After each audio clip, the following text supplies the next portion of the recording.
मैं आप लोगों से संबोधित हूँ उससे पहले मैं आपसे जानना चाहूँगा, साथियों थक तो नहीं गए? ऐसे लग रहा है जैसे सुस्ती आ गई हो गया।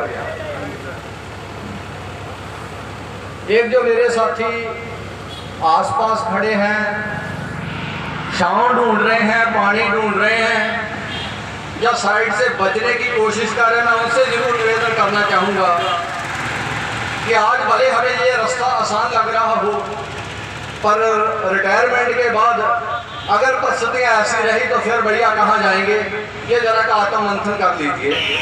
जो साथी आसपास घूम रहे हैं, मेरी निवेदन है उन सभी साथियों से, कृपया पंडाल में आइए। संघर्ष करते लोगों और तमाशबीन लोगों में एक अंतर होता है साथियों। यहाँ हम तमाशबीन बात करने आए, जिन लोगों को अपने बुढ़ापे की चिंता है, अपने परिवार की चिंता है, वो इस संघर्ष के मैदान में आए हुए हैं और संघर्षी लोगों को संघर्ष के मैदान में दाएं बाएं बैठना अच्छा नहीं लगता। ये हमें सिखाया नहीं गया साथियों।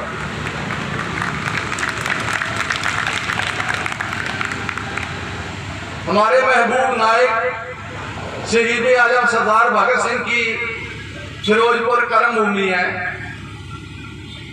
जो लोग इतिहास को थोड़ा बहुत पढ़े होंगे उनको पता है कि यहाँ उनके अक्सर ठिकाने रहे हैं, यहाँ वो अक्सर ट्रेनिंग लेते रहे हैं। और यहाँ से चंद किलोमीटर दूर जाएं तो वहाँ उनका अंतिम स्थान है, वहाँ हुसैनीवाला की धरती पर। और मैं शहीद भगत सिंह उनके साथियों की शहादत को, उनके मिशन को नमन करता हुआ आप सब लोगों के बीच में आप सब लोगों को संबोधित करने जा रहे हैं। शहीद भगत सिंह हम सब के प्रेरणा स्रोत है।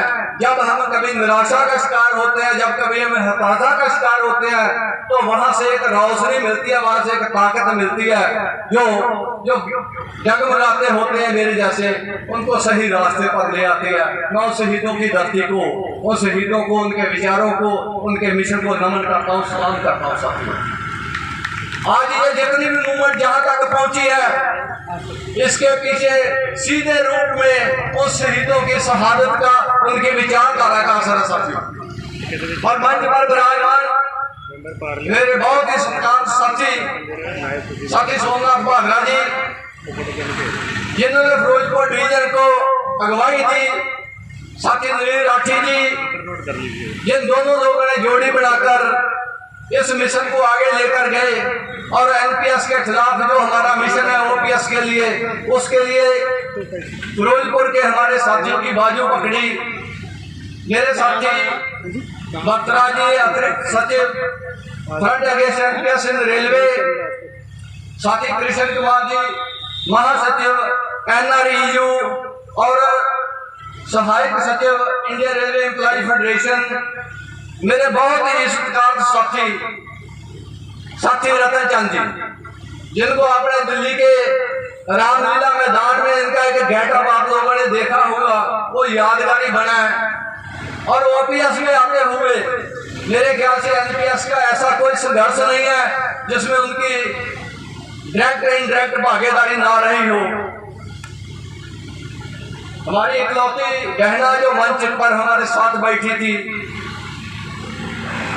सीमा भाई जी, साथी संजीव सक्सेना जी, मेरे साथी तरलोचन जी, अरविंद शाह जी, और मैं उन साथियों से माफी चाहूंगा जिनके मैं नाम या तो जानता नहीं या मैं बोल नहीं पा रहा हूं। इस आज की इस महासम्मेलन में जो संगठन all India loco running staff, all India pointsman association, SC/ST association, OBC association, ESMA, trackman tender और तमाम मेरे वो साथी जो अलग अलग विभागों से हमारे बीच पहुंचे हैं, इस सम्मेलन की शान बने हैं, मैं उन सबको सलाम करता हूं, उन सबका अभिनंदन करता हूं, स्वागत करता हूं। मैंने बात शहीद भगत सिंह की फिरोजपुर की धरती पर है, तो उन्हीं की लाइनों से मैं अपनी बात शुरुआत करने जा रहा हूँ।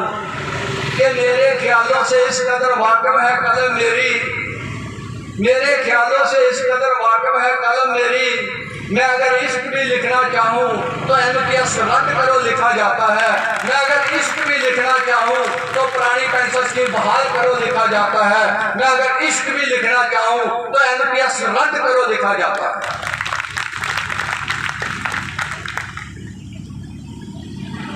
साथियों, मेरे से पहले मेरे पूर्व वक्ताओं ने आपके सामने NPS के बारे में, OPS के बारे में लगभग सभी बातें रख दी हैं और मुझे ऐसे लगता है कि मैं उसमें कोई नई बात नहीं कर सकता हूँ।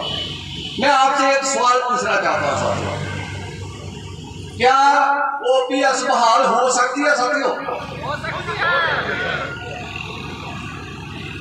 क्या हाथ खड़े हुए हैं, मुझे लगता है कि बहुत सारे लोगों को संशय है। और साथी रतन जी ने बात यहाँ से शुरू की थी कि 2013 से जब हमने इसकी शुरुआत की जोरदार ढंग से, उस समय बहुत सारे लोगों को लगता था कि नहीं, और जो बड़े बड़े संगठन है रेलवे के मान्यता प्राप्त, वो कहते थे अब भी कुछ हो सकता है। बोले नहीं, जो बिल संसद के दोनों सदनों में पास हो गया, जिस पर राष्ट्रपति ने साइन कर दिए, कानून भी कभी वापस हुए हैं। और आपके संघर्ष को सलाम है साथियों। 2013 में PFRDA कानून बना था, 2022 में राजस्थान से उस कानून को विड्रॉ कर पुरानी पेंशन स्कीम का ऐलान हो चुका था साथियों।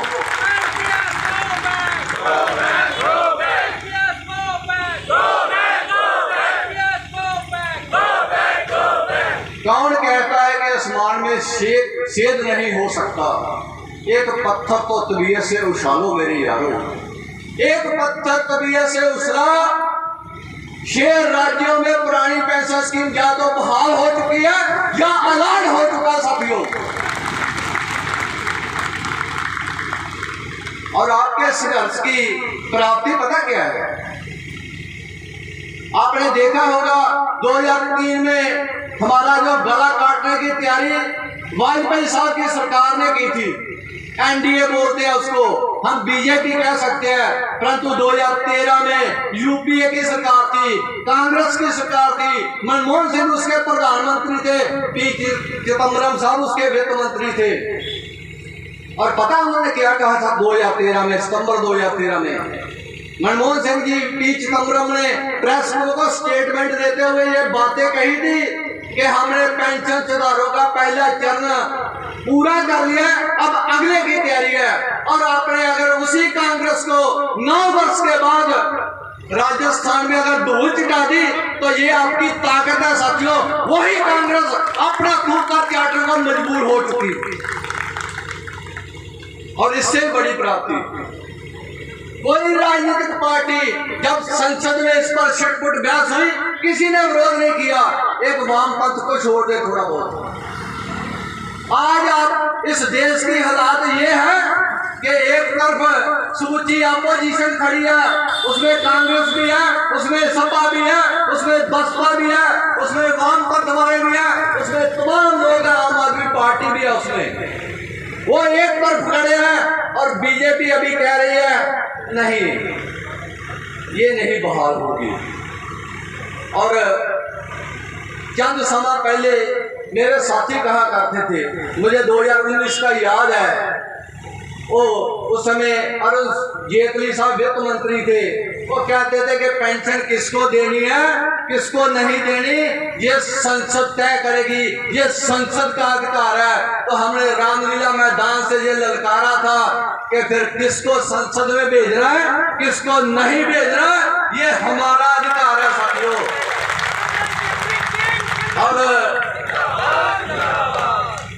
और आपकी ताकत देखिए कि वो संसद में तो छोड़ो,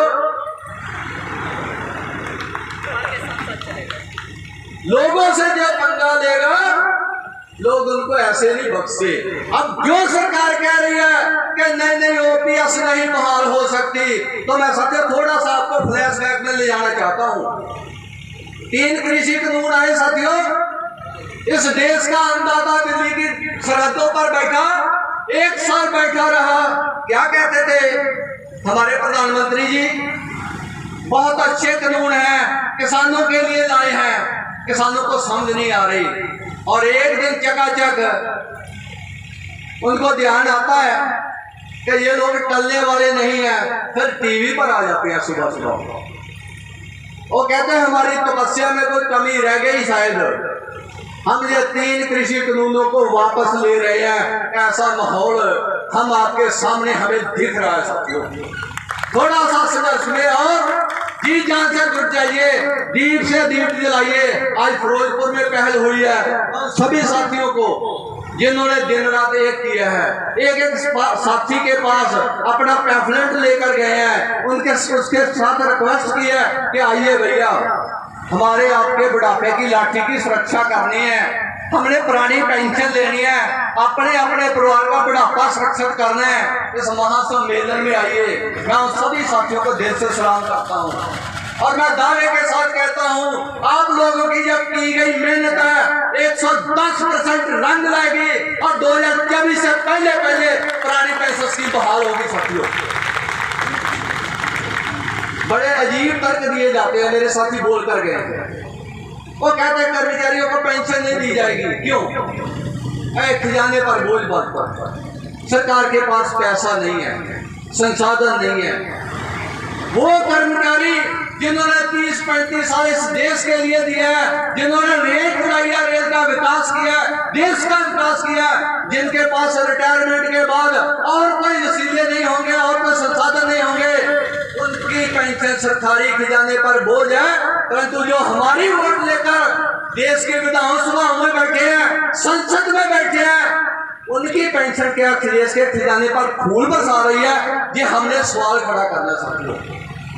अभी पहले हमने 1 अगस्त से लेकर 9 अगस्त तक का प्रोग्राम तय किया था, अब उसको एक्सटेंड किया। अब हम 30 अगस्त तक अपने सांसदों के घर की घंटी बजाएंगे। नाम दिया अपने सांसदों के घर की घंटी बजाओ, पुरानी पेंशन पाओ। अगर फिर भी रवैया अड़ियत रहता है तो फिर हम सांसदों की घंटी बजाएंगे, फिर हम घर की घंटी नहीं बजाएंगे। वो जब पोलिंग बूथ पर जाते हैं ना, जो टू बोलती है, फिर इनकी टू बुलवानी है हमने साथियों। हम बड़ी नम्रता के साथ मेमोरेंडम के माध्यम से, अपनी बातचीत के माध्यम से, अभी तहसीलदार साहब आए थे राकेश अग्रवाल जी, हमने उनके साथ भी कहा कि भैया हमारी आपकी सबकी पीड़ा है, ये बुढ़ापा रोने जा रहा है। उनके पास तो लाखों करोड़ों रुपए हैं, स्विस बैंकों में उन्होंने अकाउंट खुलवा रखे हैं, उन पर पता नहीं कितने गवर्नमेंट के केस चल रहे हैं। उनको पैसे की कोई कमी नहीं है, उनको पेंशन की जरूरत हो ना हो, परंतु कर्मचारी को पेंशन की जरूरत है, इसके बगैर हमारा गुजारा नहीं है। अब ये बात जहां तक हम चाहते हैं वहां तक पहुंचा दीजिए। और उन्होंने हमें आश्वासन दिया। सबसे सरकार डरती किससे? ये जो हम आज कर रहे हैं, इसकी रिपोर्ट इंटेलिजेंस के माध्यम से, तमाम माध्यम से वहां तक पहुंच चुकी है जहां तक पहुंचनी चाहिए। और दूसरा एक माध्यम है वोट पर्चो। अभी सोमनाथ भाद्रा जी बता रहे थे कि बीजेपी कितनी वोट लेकर सत्ता में बैठी है, और हम अगर आज की डेट में कहें, हम लोग 80 लाख कर्मचारी पेंशन के मारे हैं, पेंशन विहीन है, एनपीएस में आते हैं साथियों। और अगर हम पूरे कर्मचारियों को एकजुट कर लें, मान लीजिए उसमें ज्यादा हम गप ना भी मारे, बड़ी ईमानदारी के साथ बात करें, 1 करोड़ कर्मचारी क्या हम साथ चल सकते हैं साथियों? 1 करोड़ कर्मचारी हम साथ चल सकते हैं? और 1 करोड़ कर्मचारी अगर हम साथ चल सकते हैं तो 5-5 वोट हर एक कर्मचारी के परिवार की अपनी है। क्या हम उन वोटों को जो पेंशन बहाल करेगा उसके नाम करने के लिए तैयार है साथियों? तो आपको कोई नहीं हरा सकता। और जरा सा हम हमला मारे और अपने आसपास, अपने समाज में, कर्मचारियों का समाज में एक स्थान है, लोग रिस्पेक्ट करते हैं, उनकी इज्जत करते हैं, लोग समझते हैं। भले हमें कुछ साथियों के